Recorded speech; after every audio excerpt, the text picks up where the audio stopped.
প্রিয় দর্শক আসসালামু আলাইকুম। তো দর্শক যাকে দেখতে পাচ্ছেন তার নাম হচ্ছে আয়শা। আয়শার বিয়ে শাদী হয়নি। আয়শার মা বিভিন্ন বাজার থেকে তরকারি টুকিয়ে কুড়িয়ে তারপরে তরকারি বিক্রি করে, সেখান থেকে যা ইনকাম হয় তা দিয়েই সংসার চলে।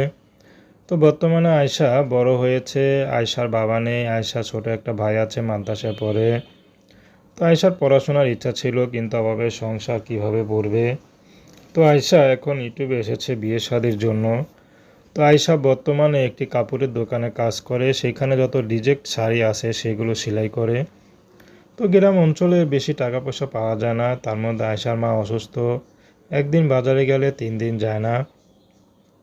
তো তাদের 3 বেলা এখন খেতে হিমশিম খেতে হচ্ছে, এখানে যৌতুক দিয়ে কীভাবে আয়শাকে বিয়ে দিবে। তো আয়শা এখন ইউটিউবে এসেছে, ভালো একটা জীবনসঙ্গী পেলে বিয়ে শাদী করবে, সে যে বয়সের হোক হোক সে বিবাহিত। আয়শা যেহেতু অবিবাহিত, আয়শা চাচ্ছে যদি কোনো বিবাহিত পুরুষে তাকে পছন্দ করে সংসার করে, আয়শা রাজি আছে। প্রেম ভালোবাসা বিয়ে শাদী আপনাদের ব্যক্তিগত ব্যাপার।